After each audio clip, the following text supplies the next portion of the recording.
سامعین کرام خصوص اساتذہ کرام السلام علیکم ورحمۃ اللہ وبرکاتہ۔ اولا میں دل کی ادا گرہی سے مشکور ہوں کراچی کے مشہور و معروف ناظرین جو کہ آپ کے سامنے اپنی پرنور آواز سے آپ کے قلوب کو مستفید کر رہے تھے۔ محمد دانش قادری صاحب کو اللہ تعالیٰ آپ کے علم میں عمل میں خوب خیر و برکت کا نزول فرمائے۔ طلباء کرام کے سب آپ جانتے ہیں وقت کی قلت ہے، 10 منٹ مختصر گفتگو کروں گا ملک پاکستان کی تاریخ کے بارے میں۔ اللہ رب العزت نے قرآن مجید میں ارشاد فرمایا وَاذْكُرُوا إِذْ أَنْتُمْ قَلِيلٌ، اور یاد کرو تم تھوڑے تھے، یاد کرو تم تھوڑے تھے۔ وَاذْكُرُوا إِذْ أَنْتُمْ قَلِيلٌ مُسْتَضْعَفُونَ، تھوڑے بھی تھے اور کمزور بھی تھے۔ پھر اللہ رب العزت نے تمہیں آزادی دی لوگوں کے خوف سے۔ تمہیں خوف تھا کہ لوگ کہیں تمہیں نقصان نہ پہنچا دیں، أَن يَتَخَطَّفَهُمُ النَّاسُ، لوگ تمہیں مار نہ دیں، لوگ تمہیں قتل نہ کر دیں، تمہارے مال، تمہاری عزت، تمہاری دولت کو چھین نہ لیں۔ تم کمزور تھے زمین میں، اللہ نے تمہاری کمزوری کو دیکھا، فَآوَاكُمْ، اس نے تمہیں آزادی دی، اس نے تمہیں آزادی دی۔ اور پھر نہ صرف اللہ تعالیٰ نے آزادی دی بلکہ وَأَيَّدَكُمْ بِنَصْرِهِ، پھر اللہ رب العزت نے مدد کی۔ جب ملک پاکستان آزاد نہیں ہوا تھا تو یہ ملک پاکستان کا جو حصہ ہے یہ ہندوستان میں شمار ہوتا تھا۔ اس میں شمار ہوتا تھا، میرا آج تقریر کا ارادہ نہیں آپ سے بات کرنی ہے، ہندوستان میں شمار ہوتا تھا۔ اور ہندوستان کے اندر انگریزوں اور ہندوؤں کی حکومت تھی، وہ مسلمانوں پر ظلم و ستم کرتے تھے۔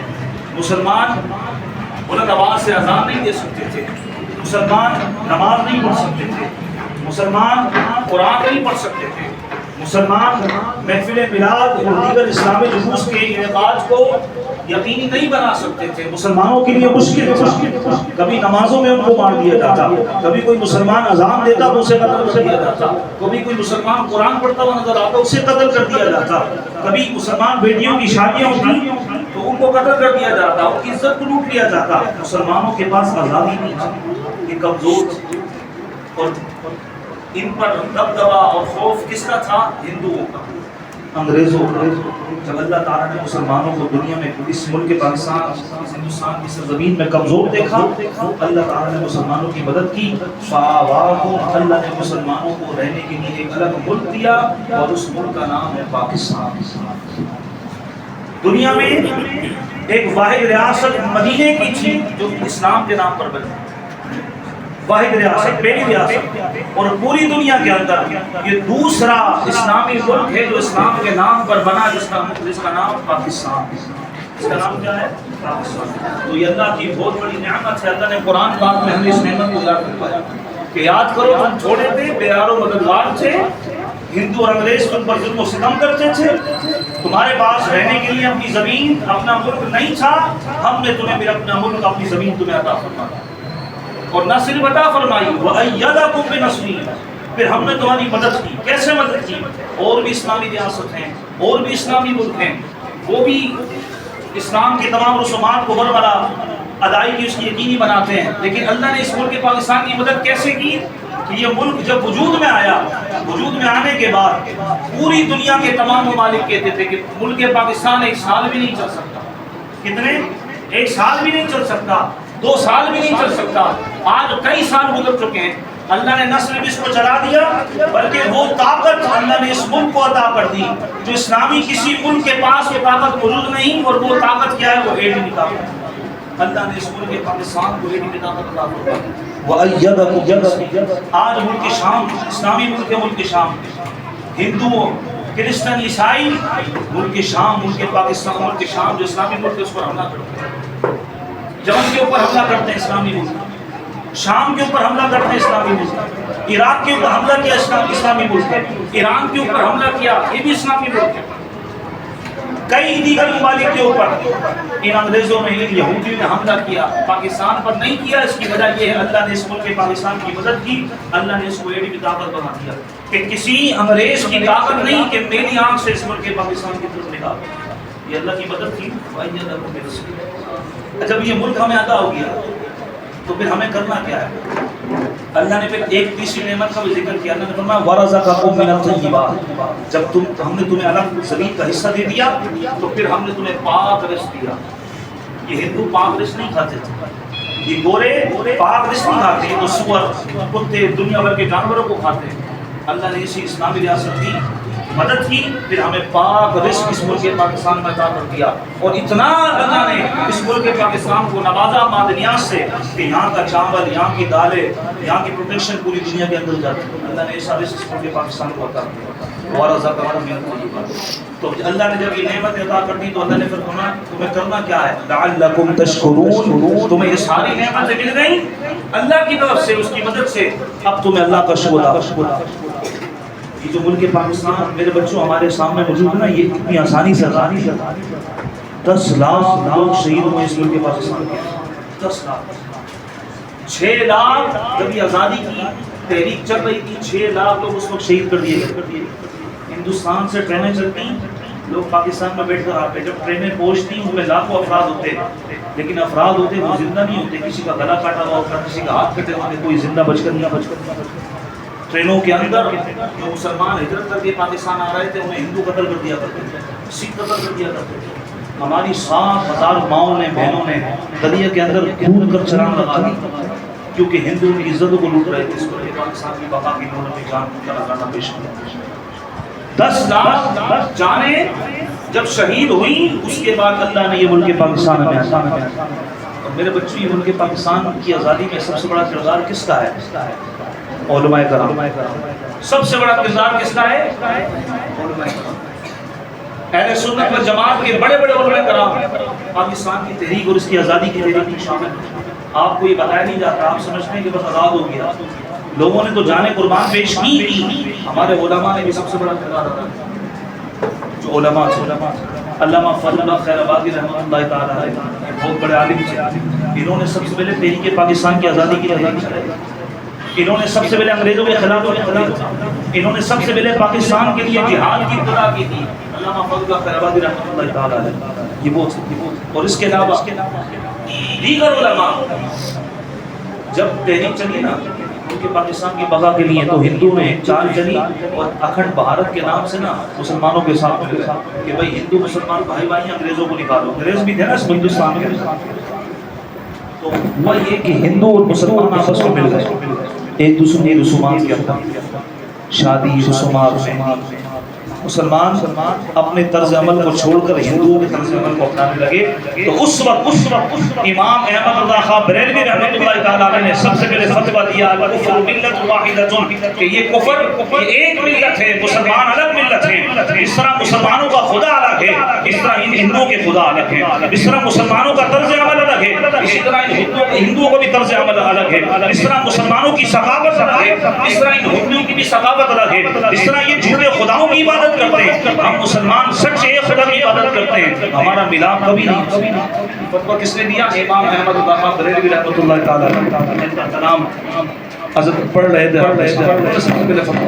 اور یہی نہیں, ایک اخبار چھپتا تھا اس وقت, اس کا نام تھا دبدبہ سکندریہ. 31 مارچ 1946 کو یہ اخبار چھپا. اس میں لکھا کہ 9 لاکھ مسلمان جمع ہوئے تھے ملک پاکستان کے لیے, 9 لاکھ کا مجمع.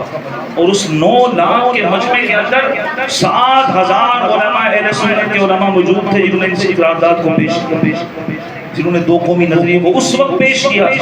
7,000 علماء کرام اور 500 کے قریب بڑے بڑے مشائخ فقیر الزام اس کے اندر شامل ہوئے. اور اس ملک پاکستان کو معمولی نہ سمجھیے, اس ملک پاکستان پر وہ نظر کس کی تھی؟ وہ نظر کس کی تھی؟ علامہ محمد قمر الدین سیالوی رحمۃ اللہ تعالیٰ علیہ سے کسی نے پوچھا, یہ اس وقت کے بہت بڑے پیر تھے, ان سے پوچھا کہ آپ نے صبح ہوتے اعلان کر دیا کہ آپ قائد اعظم کے ساتھ ہیں, اس کی وجہ کیا ہے؟ آپ نے فرمایا میں نے رات خواب دیکھا. اور ایک بات یاد رکھیں, نبی کریم صلی اللہ علیہ وسلم خواب میں آ جائے تو وہ خواب سچا ہو, وہ خواب سچا ہو. آپ فرماتے ہیں میں نے خواب میں دیکھا نبی کریم علیہ الصلوۃ والسلام ایک بہت بڑا تخت لگا ہوا ہے اور کثیر تعداد میں مسلمان موجود ہیں, اور نبی کریم علیہ الصلوۃ والسلام اس تخت کے اوپر آتے ہیں اور آپ کے ساتھ آپ کے 4 خلفاء راشدین. اور آپ فرماتے ہیں میں نے دیکھا حضرت علی کے ہاتھ میں ایک جھنڈا تھا, ایک علم تھا. نبی کریم صلی اللہ علیہ وسلم اسٹیج پر کھڑے ہوئے, آپ نے فرمایا محمد علی جینا قائد اعظم محمد علی جناح کا ہے. آپ یہ خواب بیان کرتے ہیں, کہتے ہیں اتنے میں اسی اسنا میں آپ اسٹیج پر چڑھے, نبی کریم علیہ السلام نے کہا علی اس علم کو جھنڈے کو مجھے دو. آپ فرماتے ہیں میں نے خواب میں دیکھا آقا نے صلی اللہ علیہ وسلم اس جھنڈے کو حضرت علی سے لیا اور قائد اعظم محمد علی جناح کے ہاتھ میں چھپا دیا. تو میں سمجھ گیا اس ملک پاکستان کی قیادت آقا علیہ السلام نے خود محمد علی جناح کو دی تھی, اس وجہ سے میں ان کے ساتھ ہونے کا نبی کریم علیہ السلام کی خاص حضرت خان آف قلات, یہ بہت بڑا آدمی تھا, بلوچستان میں اس کی اپنی زمینیں تھیں.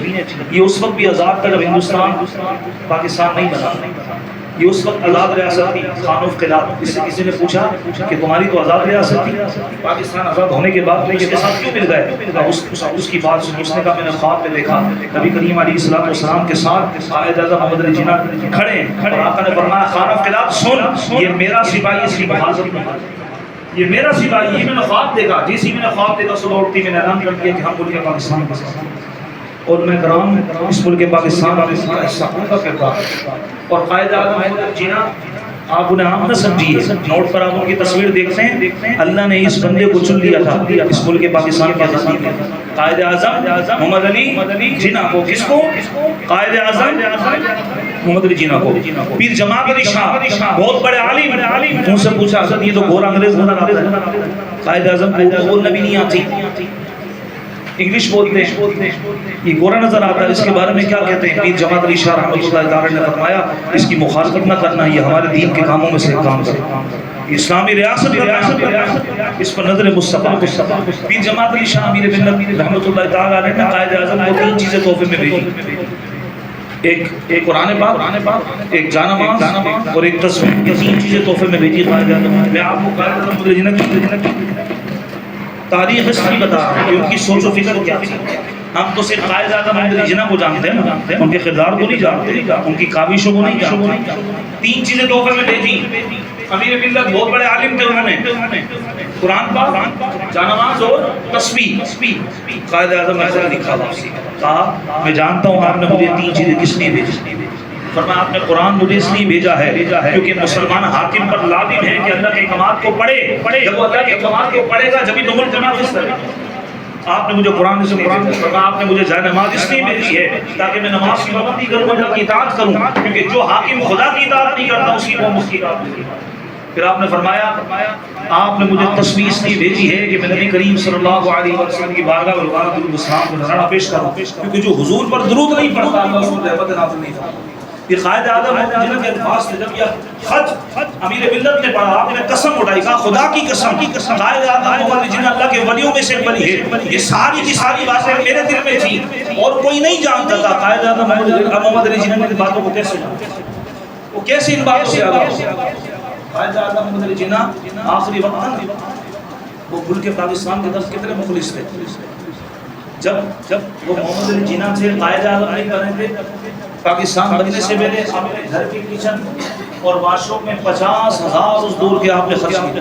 50,000 اس دور کے خرچ کیے کیونکہ آپ بہت بڑے وکیل تھے, انگریزوں کا کیس لڑتے تھے, بہت مالدار تھے. اس وقت 50,000 کیے. جب آپ محمد علی جناح سے قائد اعظم بنتے اور آپ کو 1.5 روپے کا موزہ تحفے میں دیا جاتا ہے تو یہ کہہ کر ٹھکرا دیتے ہیں کہ غریب مسلمانوں کے حاکم کو زیب نہیں دیتا اتنا مہنگا موزہ. 1.5 روپے اس کو واپسی کر دو. اور اس قدر مخلص تھے بیت المال کے ساتھ کہ جب وہ ذرا آتے تھے تو آپ نے لسٹ دیکھی, پوچھا یہ 37 روپے کا فرنیچر آیا ہے رینٹ کا, اس میں یہ کرسی کس کی ہے؟ تو بتایا گیا یہ آپ کی بہن جناح فاطمہ کی آپ کے ساتھ رہتی ہے. فرمایا اس کے پیسے بیت المال سے نہیں جائیں گے, مسلمانوں کی جیب سے نہیں جائیں گے, اس کے پیسے میری بہن سے. یہ کہا. اور دوسرا جب آپ کا آخری وقت تھا تو آپ کے ڈاکٹر کے وفات کے الفاظ آپ کے یہ تھے قائد اعظم محمد علی جناح کے, آپ نے کہا خدا کی قسم اٹھائی, آپ نے کہا اگر اس ملک پر فیضان نظر اور فیضان مصطفیٰ نہ ہوتی یہ ملک کبھی کیا آپ نے کہ حضور علیہ السلام کا خاص کرم تھا اس ملک کے پاکستان پر اللہ نے ہمیں یہ ملک عطا فرمایا. تو میرے بچوں 14 اگست 1947 کو ہم آزاد ہوئے. اگر ہم آزاد نہیں ہوتے نا تو آج آپ قرآن بھی نہیں پڑھ سکتے, آج آپ نماز بھی نہیں پڑھ سکتے, آج آپ اذان بھی نہیں سن سکتے. ابھی تو آپ جب چاہتے ہیں جہاں چاہتے ہیں اللہ کے ذکر کو روکے شروع کر دیتے ہیں. مسجد میں بلند آواز سے اذانیں ہوتی ہیں. پہلے آپ کو پتہ ہے ہندوؤں کے ملک میں شہروں میں بقرہ عید کے دوران گائیں ذبح نہیں کی جاتی. مسلمان گائے کو ذبح کرتے تھے, یہ ہندو مسلمانوں کو ذبح کرتے تھے. اس قدر اس کو صرف تھا. اللہ نے پھر ہمیں ایک ملک دیا آزاد. کس لیے دیا؟ لعلکم تشکرون, تاکہ ہم کیا کریں اللہ کا شکر ادا کریں. تو 14 اگست تو دن ہوتا ہے نا میرے بچوں, یہ کھیل کود کا دن نہیں ہوتا بلکہ اللہ کی شکر کا دن ہے. اس دن ہمیں کیا کرنا چاہیے؟ اللہ کا شکر ادا کرنا چاہیے. یا اللہ تو نے ہمیں آزاد پیدا کیا, تو نے ہمیں آزاد پیدا کیا. اب وہ جو بچے روڈوں پہ نکل کر گانے بجا رہے ہوتے ہیں, بھئی پاکستان اللہ کی نعمت ہے یا نہیں؟ اگر اللہ کی نعمت ملے تو اس پر شکر ادا کرنا چاہیے یا ناچ گانا کرنا چاہیے؟ شکر ادا کرنا چاہیے. جو لوگ ناچ گانے کر رہے ہیں تو ناچ گانے سے آپ 14 اگست والے دن قرآن پڑھ کر 10 لاکھ لوگ شہید ہوئے, ان کو سارے ثواب کریں گے, وہ خوش ہوں. آپ کا ناچ گانا دیکھ کے ان کو ثواب پہنچے گا یا پھر ذکر و اذکار سے؟ کس سے پہنچے گا؟ تو کل کا جو دن ہے کھیل کود کا دن نہیں ہے بلکہ وہ شکر کا دن ہے. اللہ نے ہمیں بہت بڑی نعمت دی, اس پر شکر ادا کیا کریں کہ آپ آزاد ملک میں پیدا ہوئے. ہم پر کوئی تلوار چلانے والا نہیں, ہم پر کوئی گولی چلانے والا نہیں, ہمیں کوئی میری آنکھ سے دیکھنے والا نہیں. اللہ نے ہمیں ایسا ملک میں پیدا کیا. تو کل کا دن کیسے گزاریں گے؟ اللہ کا شکر ادا کریں گے, نماز کی پابندی کریں گے اور اللہ کا ذکر کریں گے. اور بالخصوص جیسا کہ دانش بھائی نے کہا, نبی کریم علیہ السلام پر درود و سلام کا کھانا پیش کرنے کی ترتیب بنائیں گے. ٹھیک ہے, یہ کام کرنا ہے. کل نماز بھی پڑھنی ہے, کل کی بھی آپ کی چھٹی اور پرسوں کی بھی چھٹی, 2 دن آپ کی چھٹی ہے. کل کی 14 اگست کی اور جمعے کی پتہ سب کو ہے. ہاں, چیلنج کی چھٹی. ٹھیک ہے, 2 دن چھٹی ہے. لہٰذا کھیل کود کی نہیں لگ جائے گا شور شرابہ. اور آپ حافظ بن رہے ہیں, کیا بن رہے ہیں؟ آپ کا کردار بالکل الگ ہونا چاہیے. آپ کا کردار الگ ہونا چاہیے. اذان کا وقت ہو رہا ہے. اللہ تعالیٰ اس محفل کو قبول فرمائے. اللهم صل على سيدنا مولانا محمد وبارك وسلم. ربنا آتنا في الدنيا حسنة وفي الآخرة حسنة وقنا عذاب النار. وصلى الله تعالى على خير خلقه محمد وعلى آله وصحبه أجمعين برحمتك يا أرحم الراحمين. یہ چھوٹے بچے یہ اوپر چلے